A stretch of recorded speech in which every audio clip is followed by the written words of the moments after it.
Hello, good morning. Our talk today is going to be covering creativity and innovation for your personal success, your professional success, or if you're in business, even just for your business itself. Okay, so our speaker today is Emmanuel.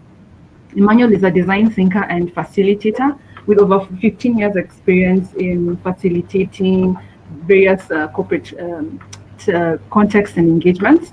He was trained by Dartmouth on business models and human-centered design and innovation, and has been for the last 4 years training young leaders on the same things, including in YALI, which is the Young African Leaders Initiative, and Wild International, where he's trained on innovation.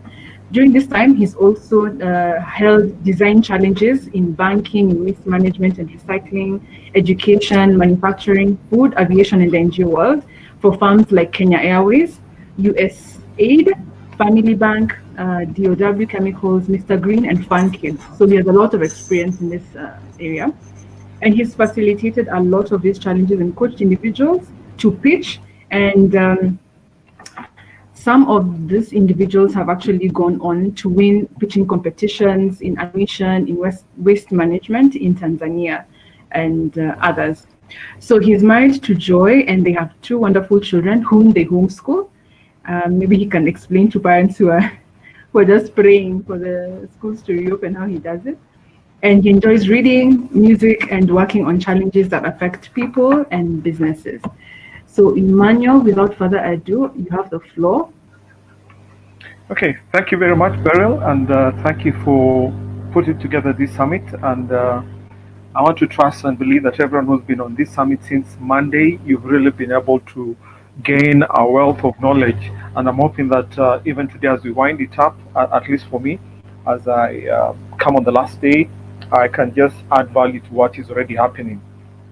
And so I'll just get straight in. And as we go along, please feel free to put up any questions or queries you might want to raise in the chat box, just in case you want to tweet. My Twitter handle is down there at Emmanuel Nandokha.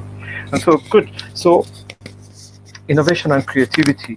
I'll just start off by asking you a very simple, basic question. Anyone here who can confirm that when they went to school, at whatever level, whether it was in nursery, primary school, secondary school, or university, you are taught to think? Anyone?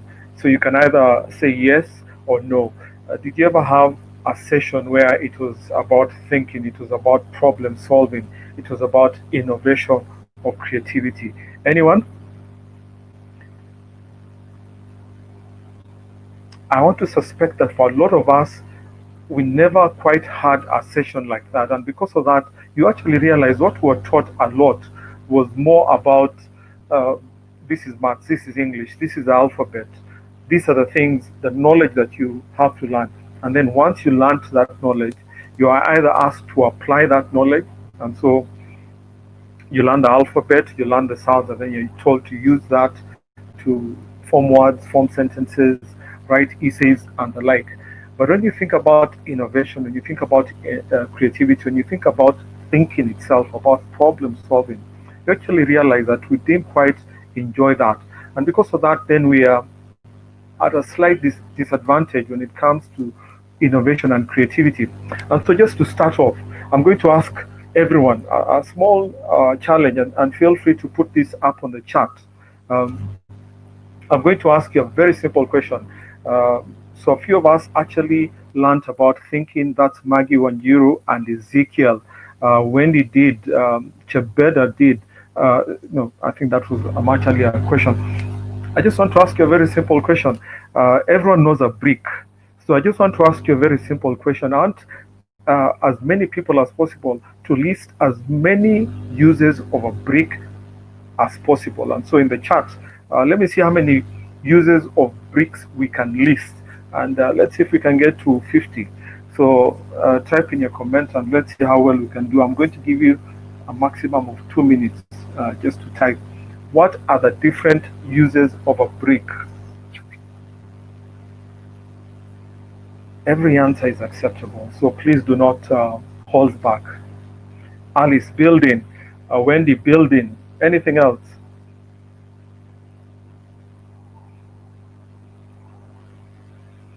Karuhi Busaka construction, Milka construction, David stand.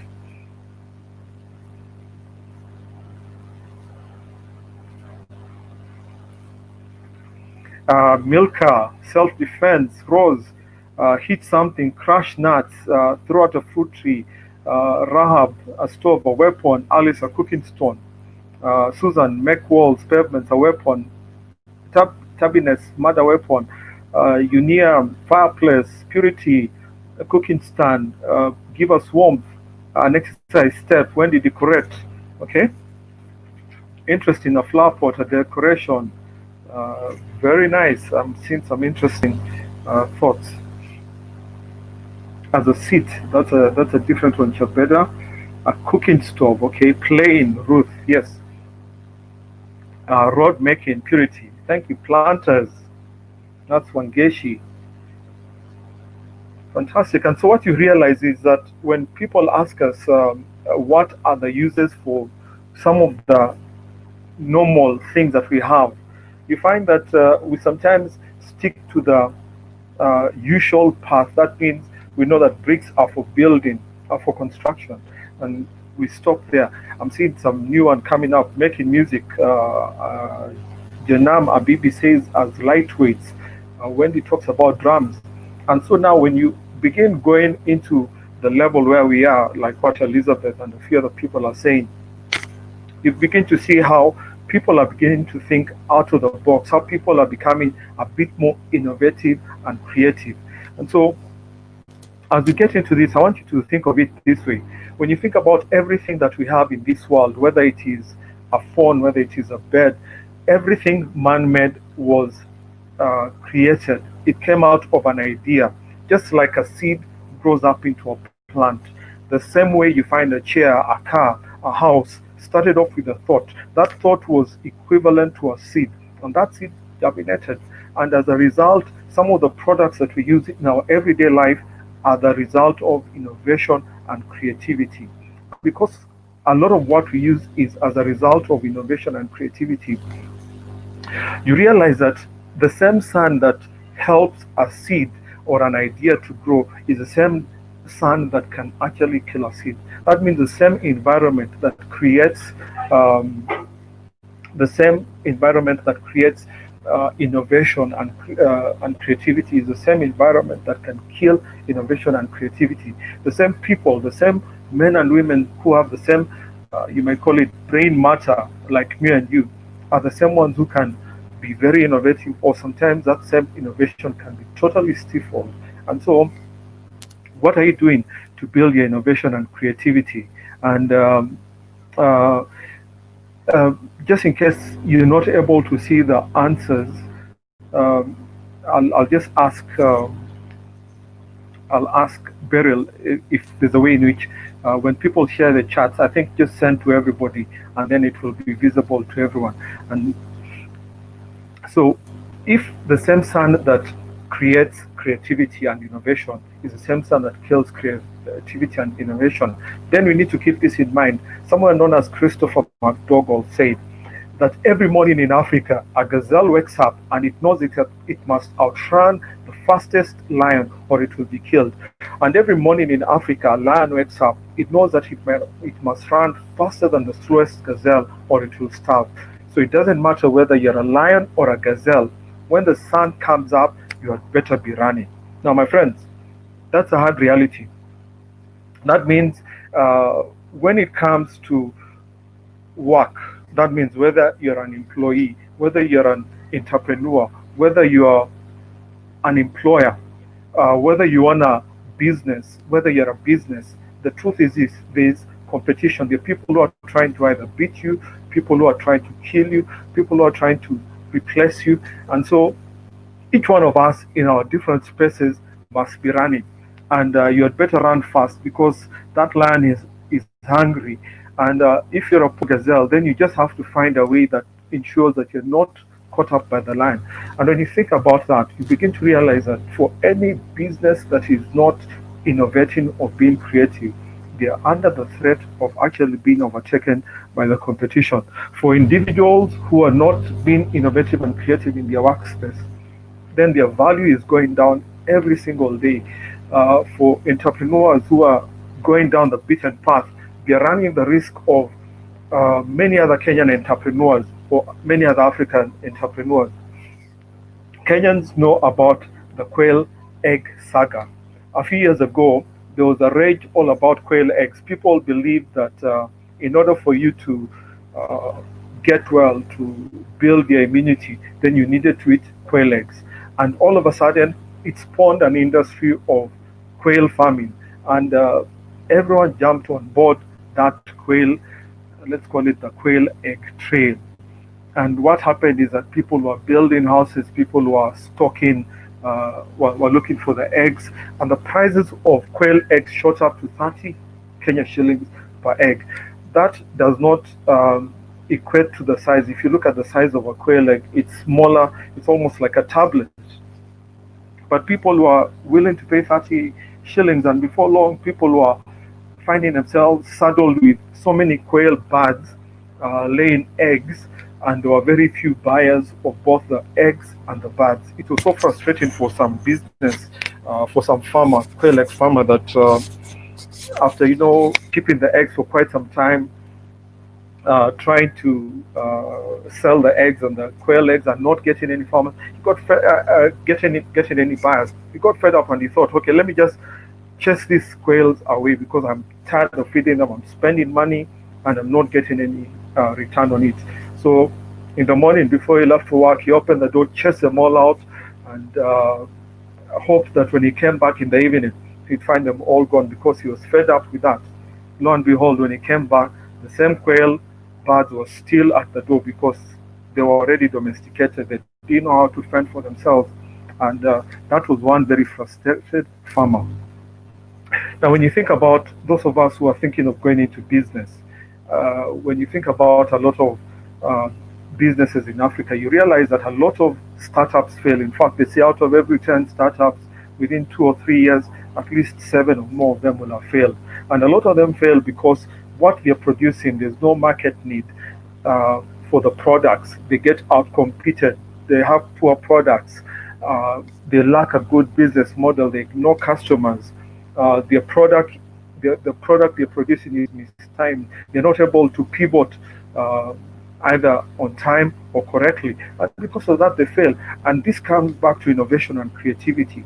And that's when you begin to realize that without innovation and creativity as a business, as a startup, you're literally almost like calling your death.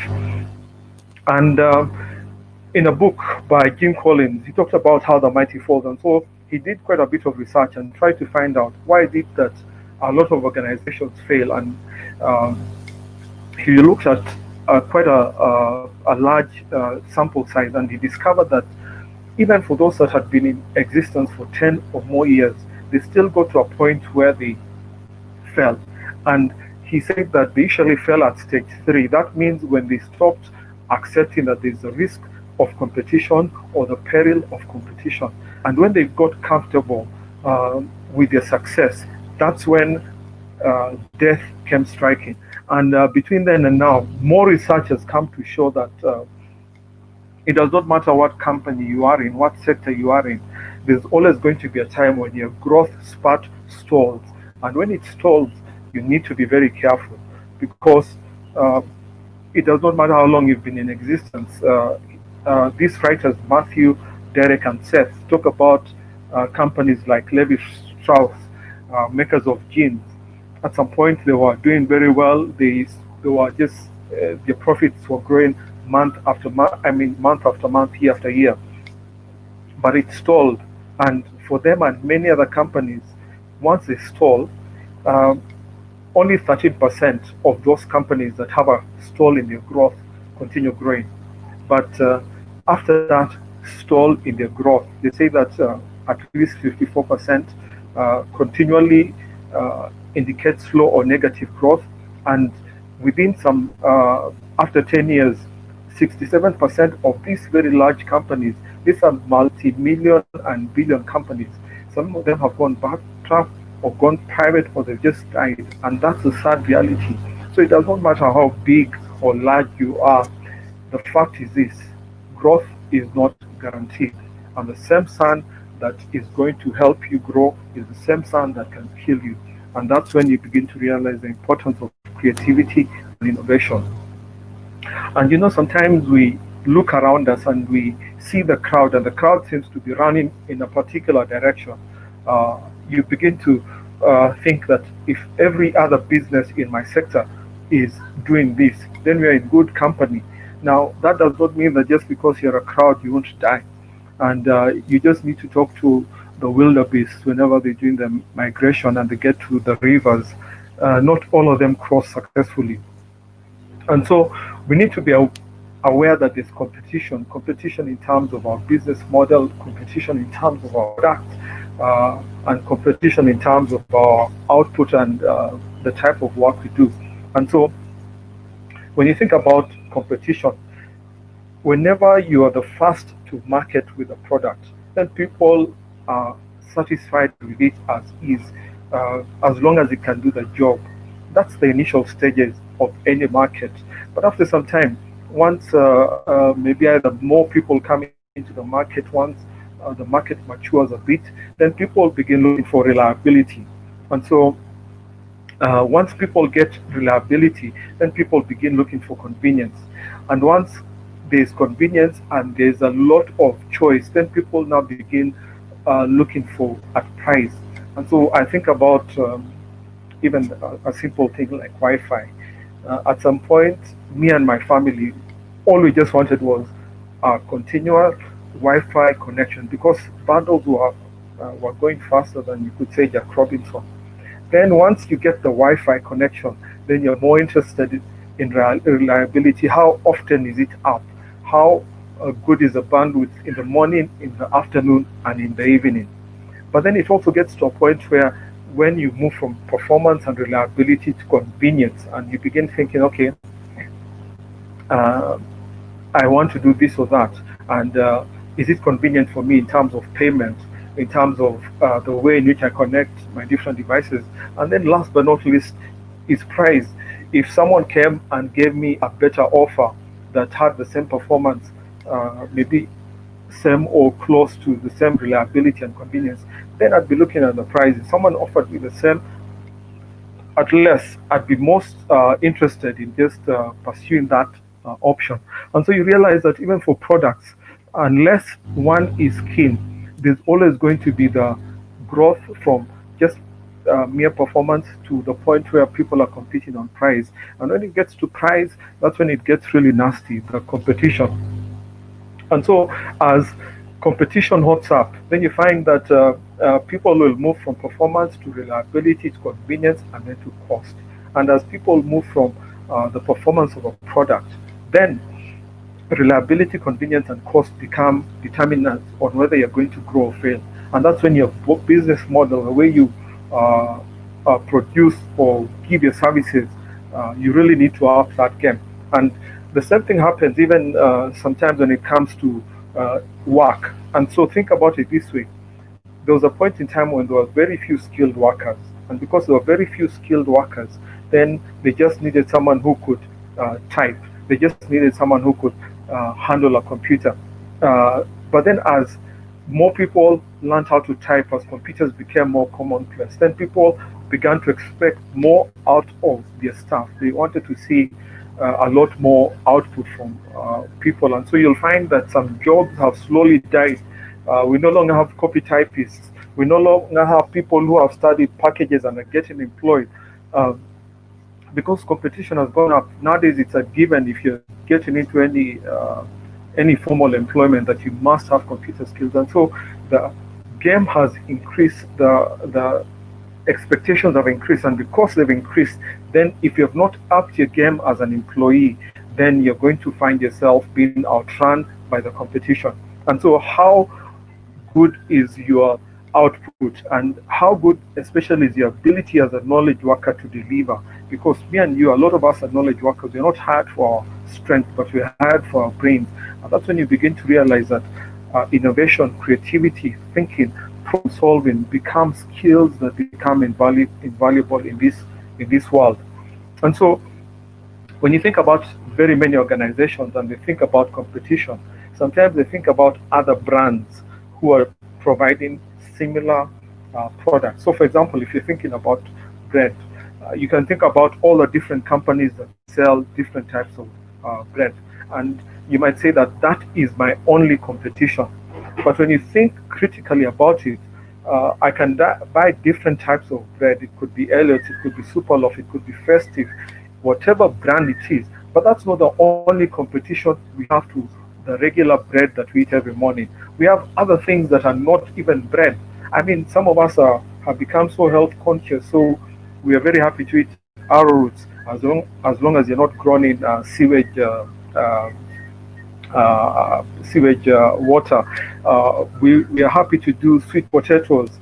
Some of us would be happy to do samosas, roast maize, leftovers from yesterday.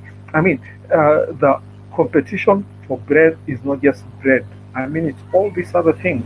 And when you begin to think about that, you begin to realize that even for your job, the competition for your job is not just another employee. Yes, it could be another employee, someone who's younger, who's brighter, who's cheaper, who's more aggressive.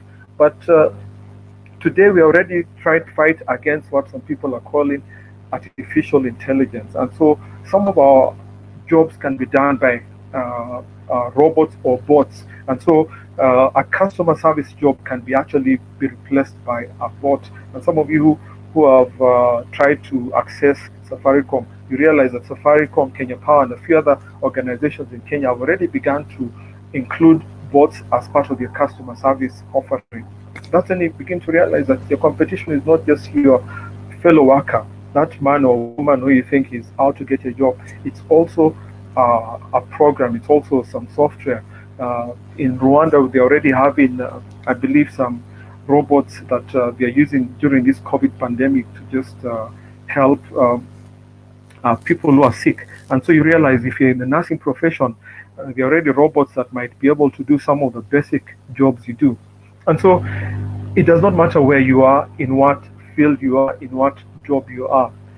Success is never final. And that means success always reaches a pinnacle. And if you're not able to reinvent yourself through innovation and creativity, then you're going to begin literally dying. You'll find that there'll be newer employees who can do a lot more, sometimes for a lot less. And so if you're not able to up your game in terms of saying that I can do a bit more, then you might lose out on that. And so it is imperative that each one of us begins asking, how can I jump out from the crowd to a space or an area where there's little competition? And that's when you begin to see innovation and creativity becoming very important. It does not matter, like I said, whether you're an employee, an employer, an organization, or a business person. You need to begin asking yourself, how can I get out from what some people call the red water, where everyone is fighting for the same customers, for the same job, for the limited resources? How can I jump into a space where it's only me competing with myself, at least for some time before everyone else joins? And so we all have a choice. Right now, as I speak, tomorrow, as I speak, tomorrow, it's either innovate, change, or die. It's as simple as that. That means as time goes by, if you're not able to innovate or change, then I'm sorry, you might actually die. You might find yourself being replaced. And it's been very sad to see men and women who are good workers, who are faithful workers, who are loyal workers, just find themselves no longer being considered as valuable team members. Why? Because when people look at what you're doing, they think you're doing this much for this much. Can we get the same for less? Can we get someone else or something else to do the same thing? And that's when you begin to realize if you're not innovating or changing, if you're not upping your game, your output, then you might actually become irrelevant. Now, a lot of times when people choose to innovate, they focus on products. When organizations think about innovation, they focus on their products, and so they just think, okay, let's change some of the features that we have on this phone. But you see, when it comes to innovation, it's not just about the product. You need to think about innovation wholesomely. That means you need to think about your A to Z, from how you source your materials, how you refine or process your materials, how you deliver your materials, how you sell your materials. You have to think about it literally from end to end. And when you think about um, like uh, innovation efforts. There's a book called 10 Types of Innovation, and they said a lot of innovations over the last 10 years before it was published focused on the product. But they discovered that people who are successful in innovation and creativity did not just think about the products, they went a bit further. They looked at it wholesomely.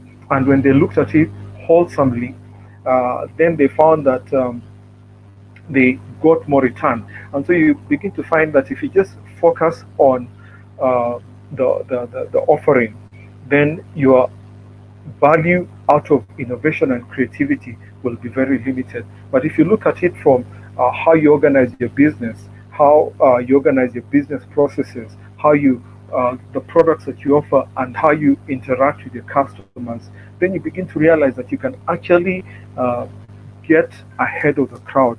And remember, a product can be very easily copied. That means your competitors can buy your product, they can take it apart and duplicate it.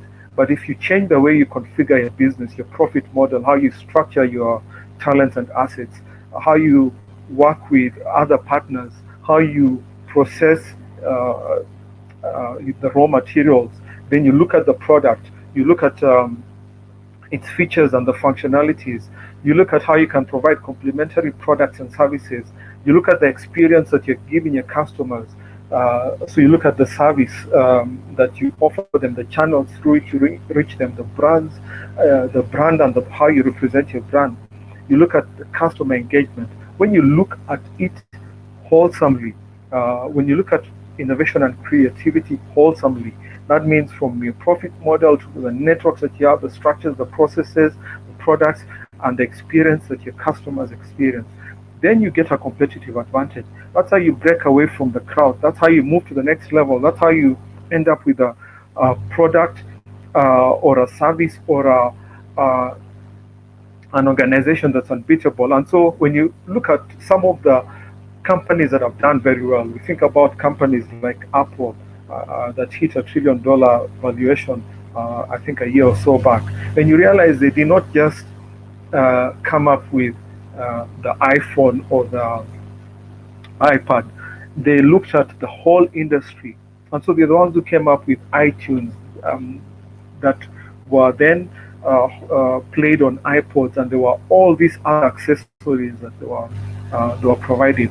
And that totally changed the entire industry. And that has given them a lead for quite some time. And so when you look at companies that have been able to create a new, if you want to call it a new industry, a new opportunity, a new business line, they always go a step further than just develop products. And so even if you're ever thinking of going into business, don't just think about the product, but think about how you can organize your business from A to Z. Because when you think about it from A to Z, then that gives you a very strong competitive advantage.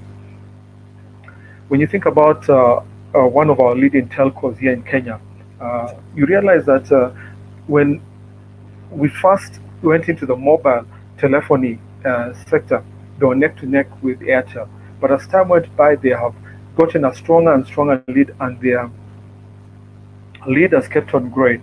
And you begin to realize it's because they have a broad range of innovative products and services that they always seem to be a step ahead of the competition. Yesterday, when I was somewhere, I needed to load up some airtime, and I think because I was in a hurry, I just said I want to buy X amount from M-Pesa, and immediately the message came in. It said, "Would you like some data? You'll get, I think, almost 500 MB for at a discounted rate." Now, just by doing that, they have made me buy data by offering me, data at a discount. They've made me increase my spend rate. So if I was just buying uh, airtime to call have now also bought data. So you find Safaricom has found ways to keep on innovating and creating new products or add-ons to what they offer, and because of that, you find the consumers are remaining loyal. You find that their enterprise solution customers are remaining with them. The people who use M-Pesa are remaining with them, and you find Safaricom has kept on growing as a firm in Kenya. And that's why you realize that because of that, then people are beginning to say entrepreneurs are people who go out and set up their own businesses. But there's also entrepreneurship. That means how can we, within organizations, begin to adopt entrepreneurial attitudes and strategies that begin to value and cherish and honor creativity. Because once that begins to happen in any organization, then you'll find that the number of products that are coming up, the number of solutions that are coming up keep on increasing. And so even if I was to just pause for a minute and ask this question again, how many of you in any organization you've been working have been able to see innovative solutions come up over the last year or two?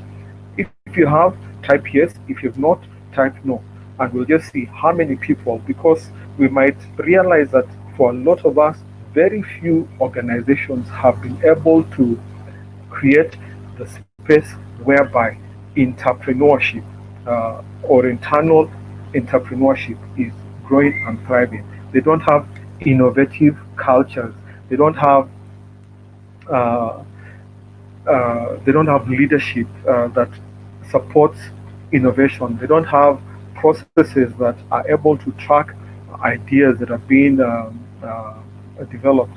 And so I can see some answers coming up. So far, we have 2 yeses. We have a number of no coming up. And so I'll just allow a few more. So I'm seeing yes, yes, yes coming up. I'm seeing a number of no's. And so the sad reality is a lot of organizations have not built any innovative cultures. Elizabeth says no innovative culture. Ali says no. Will Kisto says no. Jared says no. And because of that, they are riding a wave that might end. Yet, if you are able to begin building entrepreneurship within your organization, you'd actually find that your organization would begin to review some of what it does on a normal basis. It does not matter whether the government, the NGO world, or the private sector. You can get an edge. You can engage your staff a lot more. You can grow a lot more just if you begin to build entrepreneurship. And that's what gives you an edge in this world, because competition is vicious. No one is holding back. And the COVID pandemic has even brought to rise how we lack innovation, because a lot of people were literally stuck when it struck. A few organizations were able to tweak how they work and how they operate, and they've been able to remain afloat. Some of them are still trying to find themselves. And so, if you're a manager, if you're a leader, if you're an organization head, you really need to begin asking, how can I begin to create an environment where ideas are flying left, right, and center? New ideas on how we can improve stuff, and they're not flying, but they are also being recorded.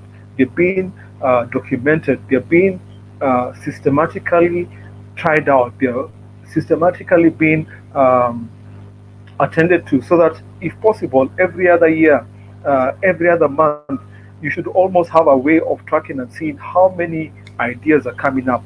And these ideas could be on anything. It could be on cutting costs. It could be on improving profitability. It could be on improving your delivery schedules. I mean, it could be on anything, but how often are your staff or your team is coming up with new ideas? For you as an employee, if you're an employee, when is the last time you told your boss or your manager, I've been thinking that we could do this to enhance our productivity? Because when you begin telling your boss that every so often, and he or she values and acts on it, then they'll begin to see you as being a valuable employee.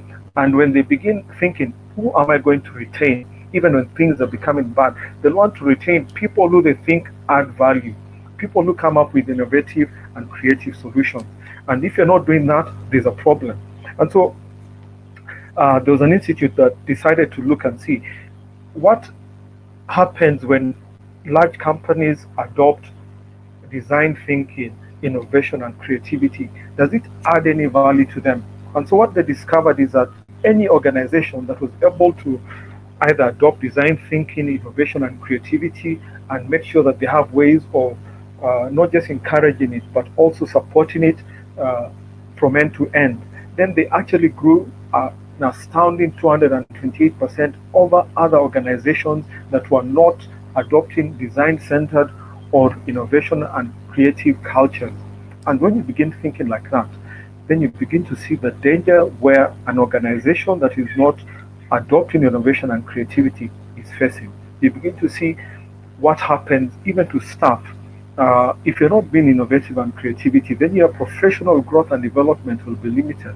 If you never stand out as being the man or the woman who's bringing in a different perspective to a challenge that the organization is facing, then you begin to stand. I mean, you look like everyone else, and when people need to make a decision about who is to remain and who is to leave, there'll be nothing advantageous about retaining you. And so, think about some of the new businesses that have come up. Right now, as we speak, we have a company known as Airbnb. Airbnb is an organization that has become the largest hotel, you might call it the largest hotel in the world, yet they own no single building. Why? Because they came up with a very innovative way of helping men and women worldwide. You have an extra room, you're not using, log on your room onto the Airbnb site, meet certain criteria, and then they will join you with other people who are looking for a place to spend a night or so.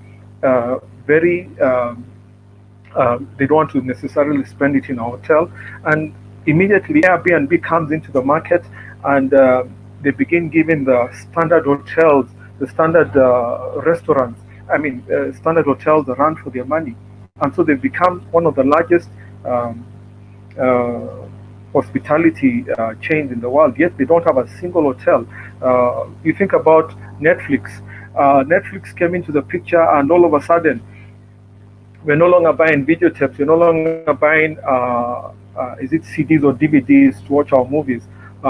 We just need to have an internet connection, and we need to go the subscriber way. Subscribe, and once you subscribe, you have access to movies. And so all of a sudden, a lot of us are no longer watching the good old KBC. We're no longer watching KTN, Citizen, and the like. Why? Because we have Netflix, we have an alternative, and we can choose what we want to watch. And so you find companies that used to rely on advertising revenue are seeing a drop in viewership.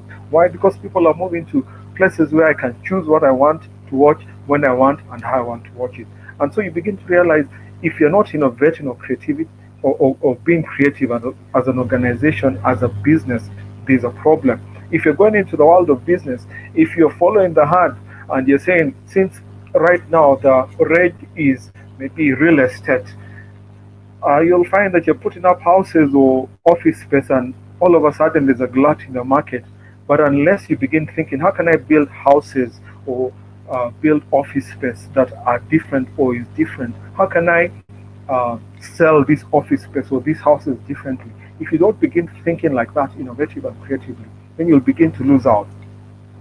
When you think about Amazon, the company that also hits $1 trillion, you realize they've also really gone through a lot of changes in terms of how they operate. They started off as just selling books, but right now they're doing a whole range of things. And that's when you begin to see that for organizations that are growing, it's because of how they've been innovating through the ages, how they've been pivoting, they've been changing their business models. And as they change their business models, they adapt, they go into spaces where they're able to grow so fast, and before anyone else joins that particular sector, they've already captured a very large market. And so from dealing with books, right now they have web storage services, they have online streaming services, they're even producing consumer electronics like the Kindle devices. And because of that, they keep on making money. And so you begin to realize that companies, even Samsung, as we, a lot of us, are looking at Samsung as a have Samsung devices. And you'll be surprised to realize that as back in 1938, Samsung used to deal in dried fruit, fish, and vegetables. But right now, as we speak, Samsung is the largest mobile phone maker. That's by 2012. So even as an organization, Samsung has kept on changing. It's kept on innovating. It's kept on being creative. It kept on pivoting and changing its business model. And that's when you begin to realize that an organization that's able to keep on changing, it can always maintain a lead. It can always go into a space and a sector where it it it is not competing with everyone else. And so ask yourself the same thing about yourself as an individual. Yes, you are hired as a journalist. Are you being creative and innovative about how you're writing? If you are being creative and innovative about how you write your pieces, then you'll begin to build a unique following. Once you begin to build a unique following, I want to believe that the editor, as long as he knows that you have a large following for your your article, he'll not fire you. But if your articles are like everyone else's articles, then you'll begin to lose the sparkle that you had when you first joined. So this is what people say. If you're going to be relevant in the 21st century, which we're still in, then part of the learning and innovation skills that you need to have are creativity and innovation. That includes even problem solving and the ability to collaborate and think critically. You're not able to do that, then you're not working in the 21st century. And if you're not working now, then if you're not a valuable worker who your boss always thinks, if I lose him or her and lost an asset, then you're in danger the next time people are thinking of reducing staff. And so I want to wind up with this, and I want to invite people to. I want us to go into a bit of a discussion. And what I want us to remember is this: that every morning in Africa, there's a gazelle that must have found the fastest lion, and that very same morning, there's a lion that's waking up, and it knows that if it's going to survive, it must run faster than the slowest gazelle, or it will starve. And so it does not matter whether you're a lion or a gazelle. One thing is sure: when the sun comes up, you'd better be running. And so, you're an employee, you're an entrepreneur, you're a business. How are you running? And the only way to run in this day and age is by being innovative and creative. And so, with those many words, I'd like to invite us to go into a very interactive session where I'd like you to throw your questions about innovation and creativity. And that is what we're now going to focus on for the next session going forward. And so I'm opening this. I'll invite you, if possible, just type out your question in the chat. If you're able to speak, go ahead. Beryl, help me on this one in case anyone is struggling to get onto the chat. All right, Emmanuel, thank you so much for that presentation. I think it's exceedingly insightful, very eloquently put, and it's so coherent in terms of the theme of the workshop that we've had. Remember, one of the things that we've been talking about, the entire theme of the workshop has been on the future of work.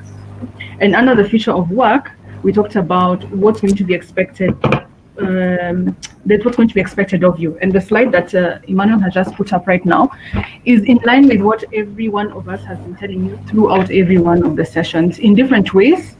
But number one, you're going to have creative skills. If you don't have those, you're not going to be an asset. Two, you're going to have digital skills in whatever area. And by the way, if you're already leading your organization, it doesn't matter. There is still digital skills for leaders. In fact, a lot of the interview questions concerning papers, so if you're in general management or higher, are around innovation and creativity and digital learning. You're going to have networking skills. You're going to have to be flexible. The workforce is not going to look like it does now. You may not lead a team that's here. You may not lead a team that you even get to work with for a long, long time. So all of these skills are really necessary. And I think that you need to start thinking of yourself as a company. That's really what Emmanuel is getting at. You're a company of one who is consulting at your job, and you have to go there and achieve something. And it has to be something that produces results. Yeah. Yeah. So, Emmanuel, I can see there's one question here from Wanjiro. And then I can take some of the questions that came before the session. Yeah. Sure.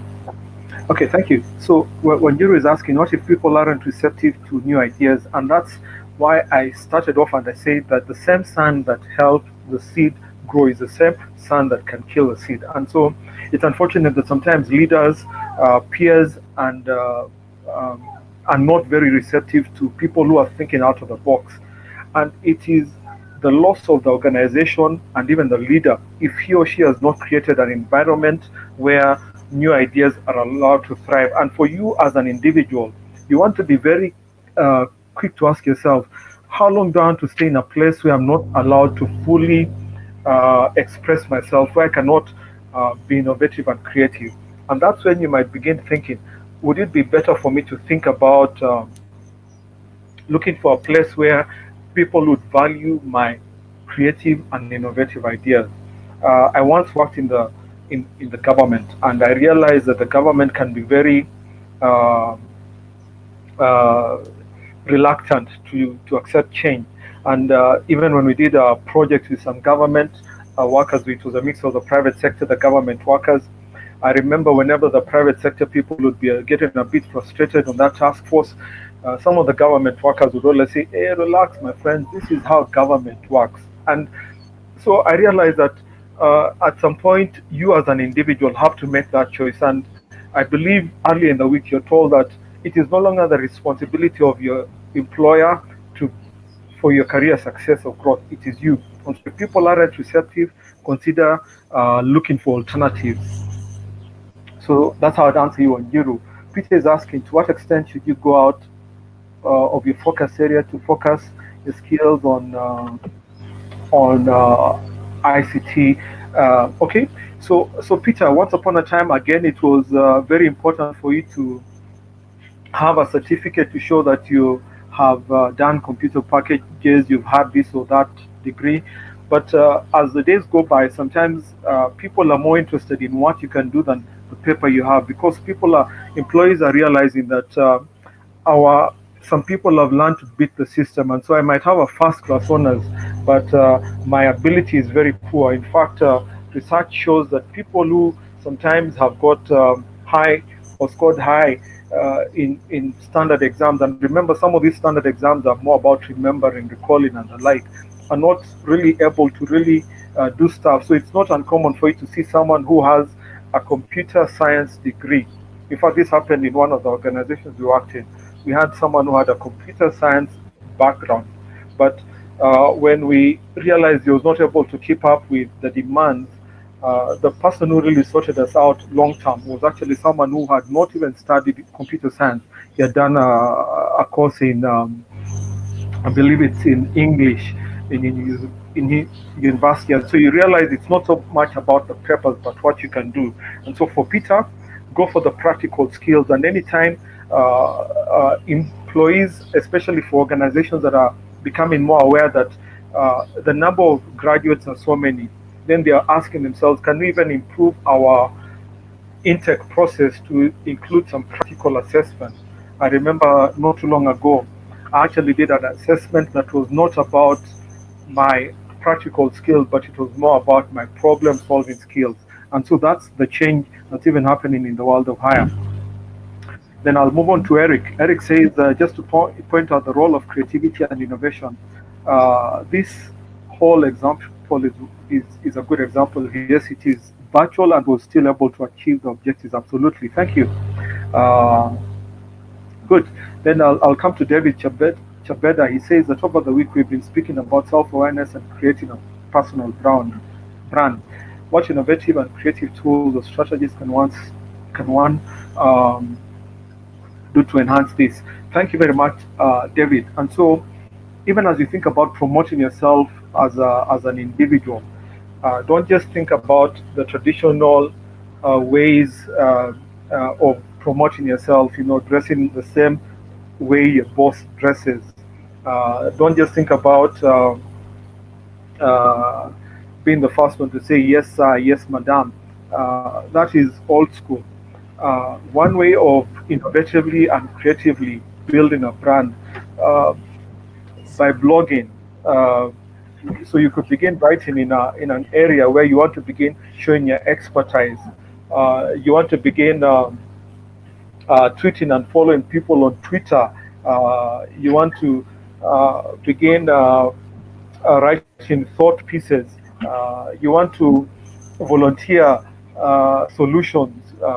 Those are some of the innovative ways you can begin to build a personal brand.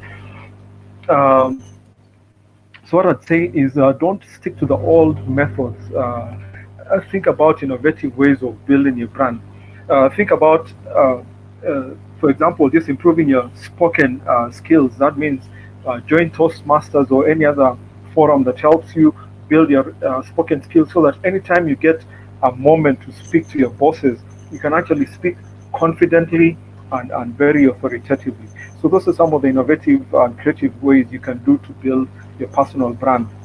Then Susan says, how would a firm that relied on events for revenue generation innovate? Okay, thank you, Susan. And so, if you relied solely on events, you might want to go back and begin asking who was our target market.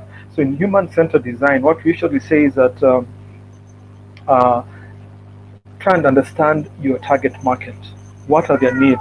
What are their pains? What are their concerns? What are their problems? Then from there, begin to see what can you provide them with either the current or other resources you can access. And you might find that for this type of crowd, one of the things that would work for them is, for example, they might be willing to buy online classes or training. They might be willing to attend virtual events like this. They might be willing to buy books. If you used to rely on events, maybe you might want to begin saying, is there information or knowledge we can package in a way that people can buy virtually? And so that again takes you away from the very standard way of just raising revenue. If you become popular in terms of being a place where people come to seek knowledge, for example, something like Wikipedia or YouTube, then you find you can begin raising revenue even from advertising. So that's how I would answer you, Susan. But one of the things I also want to say is that sometimes when you go into the space of brainstorming and innovating, some of the solutions will even go beyond some of the things I've said. And so there's a whole process that helps you come up with some very unique solutions that can really be ground shaking. So I'll move on to Alice. How do you decide on the most suitable location to start a business? Okay, so so just to answer you, Alice, I think in the world of marketing, people talk about place, product, position, and what product are you selling? Does it rely on walk-in clients? Uh, you need, if it relies on walk-in clients, then you want a high traffic area. You want, if you rely on people seeing your products, then you want to be in a place where maybe a ground floor where as people pass by, they can see your products. So what product are you selling? What service are you offering? Um, what type of customers do you get? There are people who businesses don't rely on walk-in customers, and then a lot of their customers are people who can drive to whatever place, and they're very happy to come to places that are not that have parking. And so you really need to figure out who is my target customer, and then can I place it or position it in a place that allows ease of accessibility. Then Caroline is asking a question that is asking, what are some of the digital literacy courses that are relevant to managers? Okay, I'm not an expert in that, but I know that maybe just to support a bit of what might be becoming important in this day and age, analysis skills, the ability to read and manipulate data, presentation skills, um, your ability to use different, you might call it software, so that you go beyond the simple Word and Excel and the like. Um, those are some of the digital literacy courses that might be really relevant for you as a manager. The other day, I saw one of some organization manager point out, and you were saying that, hey, I've just discovered Slack, and he's thinking this is such a revolutionary software. And so your ability to work with new evolving software that might enhance not just your work but the work of your team, that might be some of the things that might help you. And I saw the other day edX, I think it was offering a free course on something known as data science. So how can you uh, make sense out of data? Very important for you as a manager. I think, sorry, Emmanuel, could I also cut in there? Caroline, Sure. other examples could be project leadership. Yeah. And this cuts across all levels of leadership in the organization. Every leader is going to have to understand how they can lead projects, how they can lead teams that are leading projects. Yeah. I think presentation skills, like you need to get comfortable with presenting, doing things like this. This is probably how you'll be doing town halls in future when you lead the organization. Yeah. Even planning, digital, just doing planning for building innovation, creating an innovative culture. How do you embed that in an organization? All those types of courses are really, really good for leaders. Thanks, Emmanuel. You can carry on. Okay, thank you. James Abibi is asking, most companies are very cultured and conservative in terms of the operations and policy and applications. So things have to be done the way, according to the ways of the boss. How do you bring in innovative perspectives? And so what we, Janam, so what we do whenever we are engaged, we always, first of all, do some type of assessment of the organization and try to identify what are the bottlenecks in the organization. And one of the bottlenecks could be the leadership. One of the bottlenecks could be the culture. One of the bottlenecks could be the processes and the systems through which it operates, the communication channels. And so, based on our initial assessment, then very many times when we're doing culture change consultancies or engagements, we actually try to start off with the leadership. Because if the leadership is not aware of how they are stifling innovation and creativity, then sometimes there's very little an employee can do. In fact, there's a writer who says that's the law of the lead. And the law of the lead simply states that an organization and a team will only rise as high or as low as the leader is. And so if leaders do not raise the lead, if they do not go from 5 to 10, then their team members cannot jump beyond 5 or beyond 10. And so one of the things we do is assess not just the organization, but assess the staff, assess the leadership, identify the bottlenecks, and then put in a number of interventions that help the leaders become more accommodating. And the truth is this, that if you think about a company like Toyota, Toyota has a practice. Toyota, one of the world's, actually the world's leading motor company, they have a practice that allows anyone in the company, even if I'm on the assembly line, if I see something wrong, I can stop it. And my seniors will be duty bound to come and find out why did I stop the assembly line. And if I've seen a problem and I have a suggestion about it, they are duty bound to listen to me. And because of that, Toyota has become a leading company. And so it is imperative that organizations become innovative. And if a leader or an organization is not becoming, is not creating that innovative culture, they are sabotaging themselves. So that's how I'd answer you, Janam. Then Wilkisa says, what message do you have for managers who are reluctant to enhance capacity of the employees, who fear that the employees may ask for more salary or take over his job? Okay, so Wilkisa, I'll just answer this with a rhetoric question. Some managers and organizations think, what if I invest money in my team member and he leaves? Or what if I invest money and effort in developing him or her, and then they maybe take over my job? Now, the reverse, I'd ask the reverse question where I'd say, how about if I don't invest in them and they remain? How much of a liability do they become to me as an organization? If I'm a manager, the truth is this: a manager, a leader, is as good as his team. And so the stronger your team, the better you look as a manager.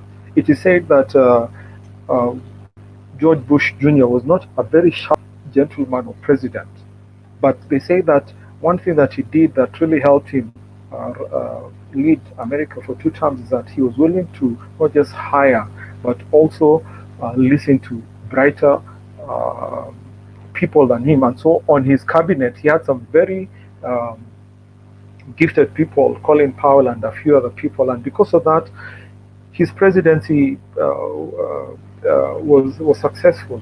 I remember when the former American president Barack Obama came to Kenya. He made a statement where one of the things he said is that ever since he became president, he always wanted to come to Kenya, but his advisors or the people around him told him it was not time until he just left office or close to when he left office. And so you realize that a good, wise manager is one who builds the capacity of his team. And anyone who's insecure as a manager, then the sad thing is that they are actually cutting their own feet. And there's a book I'm reading right now. It's called Leadership Gold, and this writer, he's looking back at his leadership journey for the last over 25 to 40 years, and he says that one of the things he's learned as a manager is to focus on his strengths and not his weaknesses. And so, as a manager, if I was able to bring in men and women to work with me or under me who complement my weaknesses, then I can focus on my strengths. And when I focus on my strengths as a team, as a manager, I look better. But if I spend a lot of time not just working on my strengths, but also working on my weaknesses, sometimes you'll find that as I work on my weaknesses, my strengths, I'm not able to build my strength. And a very interesting story is told.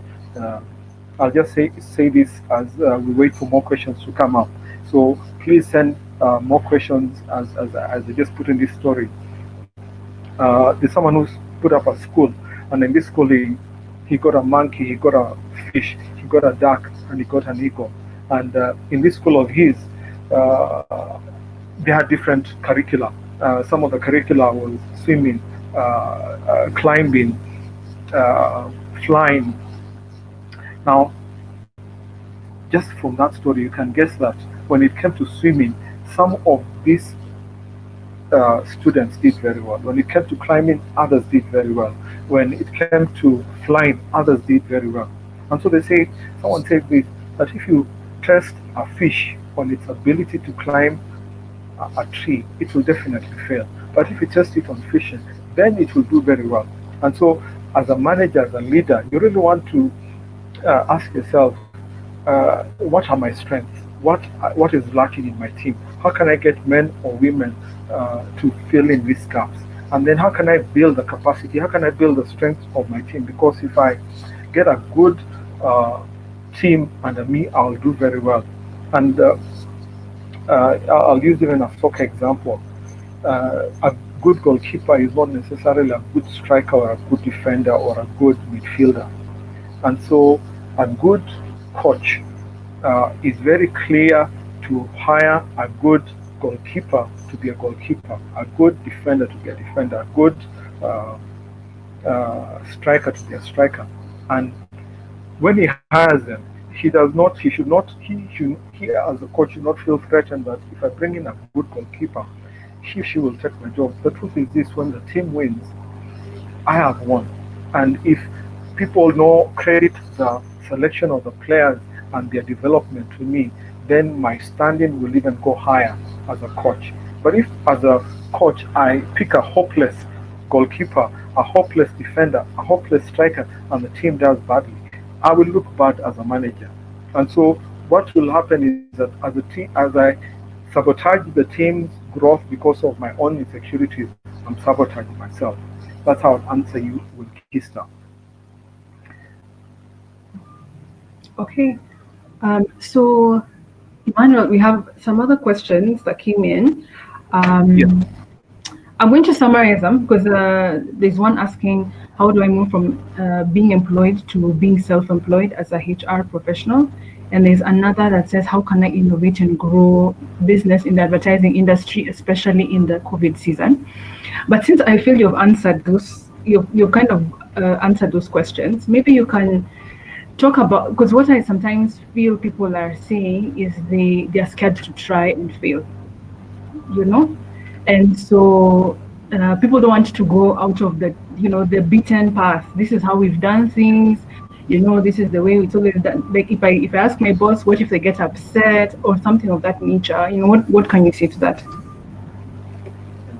Okay, thank you. Let me just say that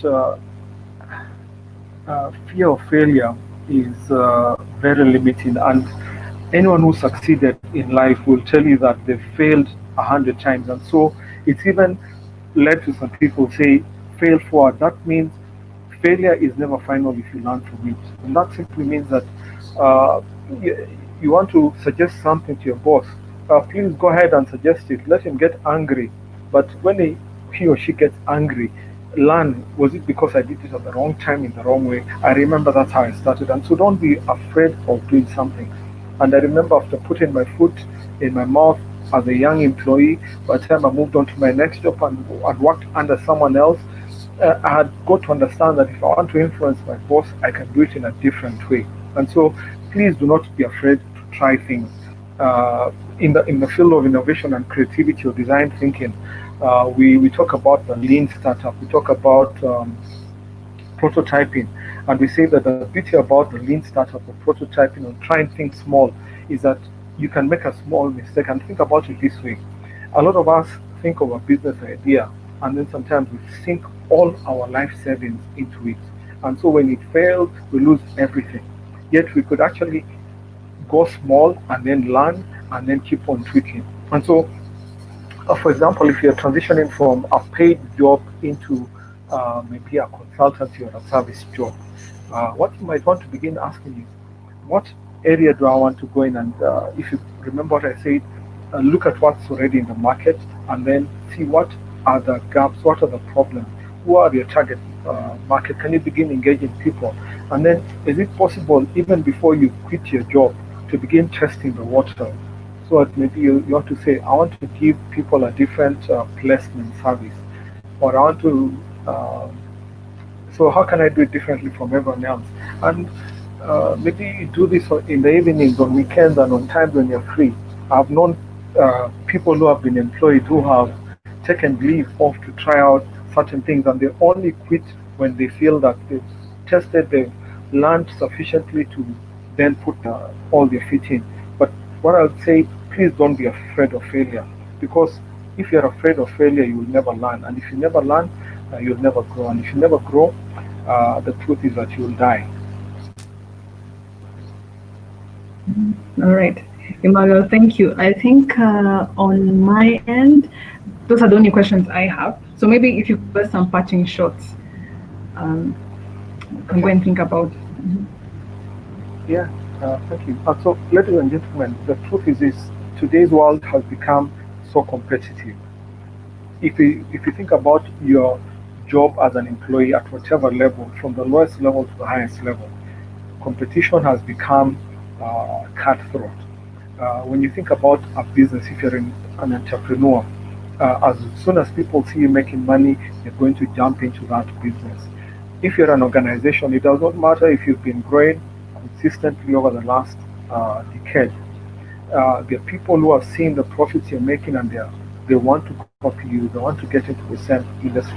And so you must be asking, what can I do to differentiate myself? What can I do to keep myself ahead of the pack as an individual, as a manager, as an organization? And innovation and creativity is a thing that can really make or break you. And so, what I want to challenge you is, please, if you feel that you want to become a bit more creative and innovative, take time to begin looking around you.